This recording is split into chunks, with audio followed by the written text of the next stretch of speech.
कितना ज्यादा अंधविश्वास में मानोगे, यहाँ पे तो कौवे ने भी अपना कैरेक्टर चेंज कर लिया। आओ यार, मैं तो जन्नत में आ गई। तो this was the transformation from bad day to a good day. Some of the common mistakes जो बच्चे करते हैं इस चैप्टर में, इस हॉरफाइंगली नहीं स्पेसिफिकली मेंशन करना है, वो स्पेसिफिकली अगर हम लोग कितना ज्यादा अंधविश्वास में मानोगे, यहाँ पे तो कौवे ने भी अपना कैरेक्टर चेंज कर लिया। आओ जानते हैं इन डस्ट ऑफ स्नो। इससे पहले लेटर टू गॉड का शॉर्ट्स आ चुका है, नहीं देख रहा है तो फटाफट जाओ देख लो, फिर ये वाला देखना। अब कहानी ऐसे शुरू होती है, हमारे जो पोएट है ना बहुत निराश होके एक जगह से दूसरी जगह जा रहे होते हैं। ठीक है, चलते चलते चलते चलते वो हैमलॉक ट्री के नीचे से गुजरते हैं और बहुत उदास होते हैं। इतने में ही एक कौवा उड़ के आता है और उस ट्री के ऊपर आके बैठ जाता है। अब जैसे ही, अब सर्दियों का मौसम है भाई, थोड़ी थोड़ी बर्फ है उस पेड़ के ऊपर, कोई भी हलचल होगी तो पेड़ क्या होगा, सूख मतलब हिलेगा। जैसे ही पेड़ हिला वैसे ही थोड़ी थोड़ी स्नो नीचे आके गिरी। अब मेरे ऊपर स्नो आके गिरेगी ना ऐसे, तो I will be like wow यार, मैं तो जन्नत में आ गई। तो जन्नत का एहसास उस उदासी को चेंज कर दिया किसमें, खुशी में। सो यही है हमारा पोएम। बेसिकली जो पोएट थे वो खड़े हुए थे किस पेड़ के नीचे, पेड़ के नीचे खड़े थे ना, कौन सा पेड़ था वो, हैमलॉक ट्री। हैमलॉक ट्री को जाना जाता है पॉइजनस ट्री जैसा ट्री, ठीक है, जो कि क्या कहलाता है, एक बैड लक कहलाता है। ठीक है, अब बैड लक के नीचे खड़े होके जब मुझे जन्नत मींस हेवन का एहसास होगा तो कैसे वो बैड लक कहलाया। तो यहीं पे हमारी पोएम जो है वो चेंज हो जाती है कि कैसे एक बैड लक वाली चीज ने हमारा पूरा दिन सेव कर लिया। दैट मीन्स मैं अगर शुरुआत के दिन में हूँ और मैं बहुत दुखी हूँ और एक छोटी सी चीज से मेरा बाकी का दिन सेव होता है, दैट मीन्स वो मेरा बैड लक नहीं कहलाएगा, right. So here is our second character जो कि अगेन किसके रूप में है, एक बैड लक है। ठीक है, लोग कहते हैं कि क्रो जो है वो हमारा बैड लक है, लेकिन जैसे ही वो एक हैमलॉक ट्री के ऊपर बैठा तो डस्ट ऑफ स्नो नीचे आगे गिरने लगी एंड जो हमारे ऑथर थे वो फूलों ना समा रहे थे और उनका दिन जो है वो उदासी से खुशी में बदल गया। This was the transformation from bad day to a good day. अब ये चैप्टर दिखाता क्या है, बेसिकली थीम या फिर आप कह सकते हो मैसेज क्या है इस चैप्टर का, कि हीलिंग पावर ऑफ नेचर। अरे थोड़ी सी स्नो ने कैसे हील कर दिया, आप कह सकते हो कैसे उनकी स्पिरिट और मूड को चेंज कर दिया, from a bad mood to a good mood, right. And the significance of small small things, छोटी छोटी चीजों में भी खुशियां ढूंढनी चाहिए, कहते हैं ना हम। तो यहाँ पे भी हमारे जो पोएट है ना, उनका जो हार्ट है वो was full of good energy because of that little bit of snow, and how the negativity changed into positivity because of the little snow। से सारा खेल स्नो का ही है। कहा किसने, हैमलॉक ट्री ने और क्रो ने, जिसको हमने रिजेंबल किया है किसके साथ, नेगेटिविटी मतलब बैड ओमन के साथ, बट उसने किस में चेंज कर दिया, गुड में उसको, right. This is a transformation of this chapter. अब कुछ इंपॉर्टेंट वोकैबुलरी है, आरटीसी में आ जाएगी, बहुत अच्छे से ध्यान से नोट डाउन कर लेना अपनी नोटबुक्स में, ठीक है। आरटीसी में यही पूछ लेंगे, आपको पैराग्राफ्स देंगे और नीचे क्वेश्चन के आंसर करने हैं। A poisonous plant or a tree with a small white flowers, hemlock tree के बारे में बात कर रहे हैं, ठीक है, जहाँ पे पोएट ने चूज किया this instead of a beautiful like a maple और अ ओक ट्री। क्यों हैमलॉक ट्री को क्यों चूज किया, ओक ट्री और मैपल ट्री बहुत खूबसूरत होते हैं, बहुत खुशबू देते हैं, सिर्फ हैमलॉक ट्री को ही क्यों किया, बिकॉज ये एक बैड लक के साथ, राइट, बैड लक के साथ रिजेंबल कर रहा था, जिस बैड लक ने उसको उसी पोएट को क्या दिया था, एक गुड लक दिया था, राइट। तो यहाँ पे नेक्स्ट वो क्या है, use to describe the poet's feeling before the snowfall, कि पहले जो थे वो बहुत ज्यादा रिग्रेट फील कर रहे थे, बहुत ज्यादा रूड फील कर रहे थे, बट जैसे ही उनके पास स्नो आई वो कैसे फील करने लगे, बहुत ज्यादा मेस्मराइज्ड फील कर रहे थे, बहुत ज्यादा अमेजिंग फील कर रहे थे, ठीक है। Then dust of snow fine particles, अब यहाँ पे ये मत समझ लेना कि मिट्टी उड़ रही है, ठीक है। Dust of snow is the fine particles or the flakes of snow, right? That represents the cold refreshing touch of the nature. खुद से सोचो, अच्छी सी वादी में खड़े हो, बहुत सुंदर से कपड़े पहने हो, या ऊपर से स्नोफॉल होने लगी, तो स्नोफॉल आपको कैसा एहसास देगी, वैसा ही फील कर रहे हैं हमारे पोएट भी यहाँ पे। ठीक है, बहुत बहुत बहुत इंपॉर्टेंट चीज है हमारी लिटरेरी डिवाइसेस। हर हर आपके क्वेश्चन के साथ जुड़ी हुई होती है। पूछ लेंगे कि इस वाले पैराग्राफ में बताओ कौन कौन सी पोएटिक डिवाइसेस है या कौन कौन सी लिटरेरी डिवाइसेस है, तो पता होना चाहिए आपको। सिंबलिज्म, सिंबलिज्म क्या होता है कि किसके साथ दर्शाया गया है, किसी चीज को हम किसी के साथ जोड़ते हैं, उसको सिंबलाइज करना कहते हैं। जैसे यहाँ पे क्रो और हेमलॉक ट्री को बोल रहे हैं ना कि बैड ओमन है, राइट।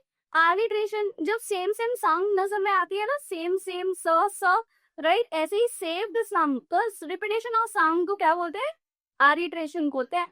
एंजमेंट, पूरा पैराग्राफ लिखा हुआ बिना किसी पंक्चुएशन मार्क के, एंजमेंट कहलाएगा। ठीक है, राइमिंग स्कीम, पूरे पैराग्राफ में लास्ट वाले वर्ड्स को देखो, जो जो सेम राइम कर रहे हैं ना, ABCD लिखना शुरू कर दो, आपको अपनी राइमिंग स्कीम मिल जाएगी। तो इस वाले की लर्न कर लेना अच्छे से, ABCD, राइट।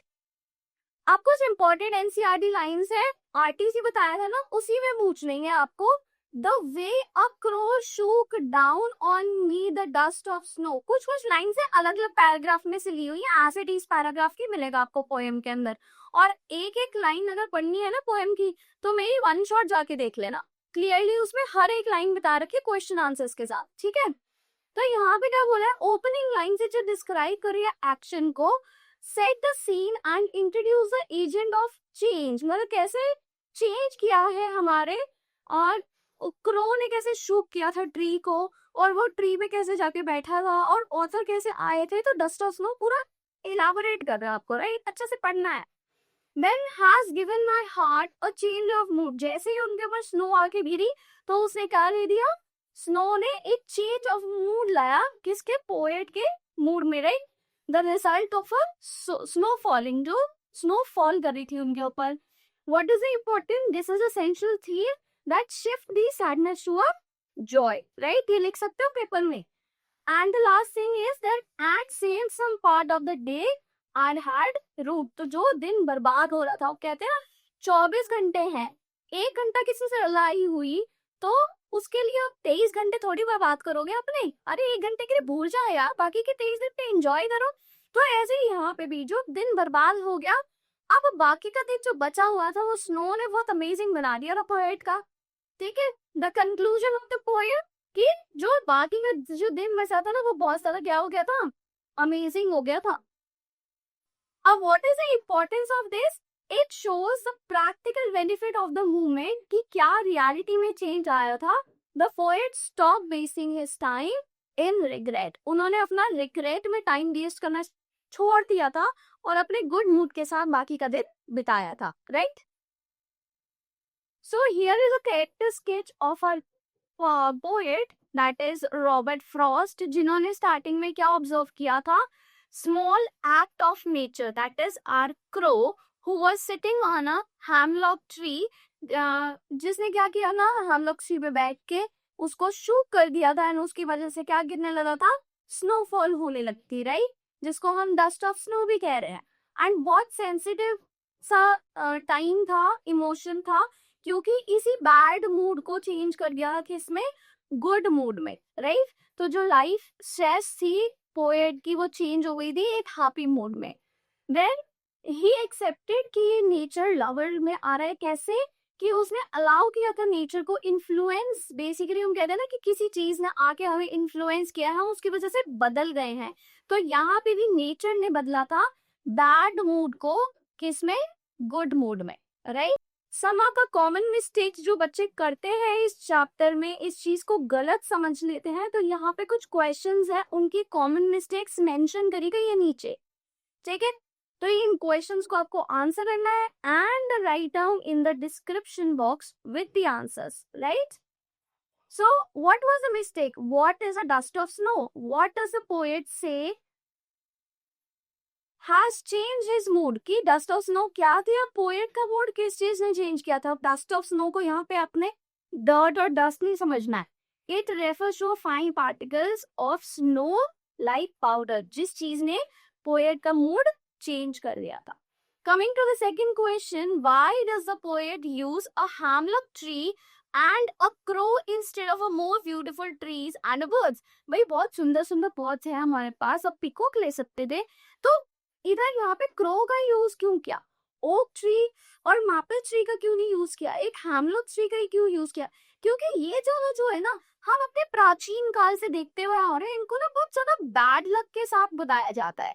ठीक है भाई, कौवा बोले जा रहा है, दैट मीन्स कोई बैड लक होने वाला है। बिल्ली रास्ता काट गई, होता कुछ नहीं है सुपरस्टिशन ही, बट फिर भी हमारे प्राचीन काल से लोग मानते जा रहे हैं इन चीजों को। ठीक है, तो इसीलिए जो हमारे पोएट है ना, उन्होंने स्पेशली ये दोनों कैरेक्टर्स लिए हैं ताकि आपको पता लग सके कि बोलने वाली चीज वही काम नहीं करती है ना। यहाँ पे इस हैमलॉक ट्री और क्रो ने हमारे पोएट का मूड चेंज किया था, तो हर बार बैड लक हमेशा बैड लक नहीं होता, कईयों के लिए गुड लक भी साबित होता है, राइट? तो assuming the crow is a bad omen in the poem, while correction is कि why traditionally a bad omen in this poem, the crow brings a happiness and saves the day of the poet, right? Now coming to a third question, which is a theme based question. आपको 2 lines they देंगे अपने chapter में से and आपको बोलेंगे कि उसको अच्छे से एक्सप्लेन करो। तो यहाँ पे आपको ये नहीं लिखना कि poet was under a tree, under a oak tree और अ पाइन ट्री, नहीं, स्पेसिफिकली मेंशन करना है he was specifically under a hemlock tree which was symbolize as a poisonous. तो इसी के साथ हमारी पूरी पोएम खत्म होती है। डिस्क्रिप्शन बॉक्स में जरूर लिखना कि आपके घर में क्या अंधविश्वास माना जाता है, कभी बिल्ली रास्ता काट गई हो या फिर खाली चाबियां नहीं खड़कानी चाहिए, ऐसा कुछ। And for more such videos do like, share and subscribe by Richie. Thank you, bye bye.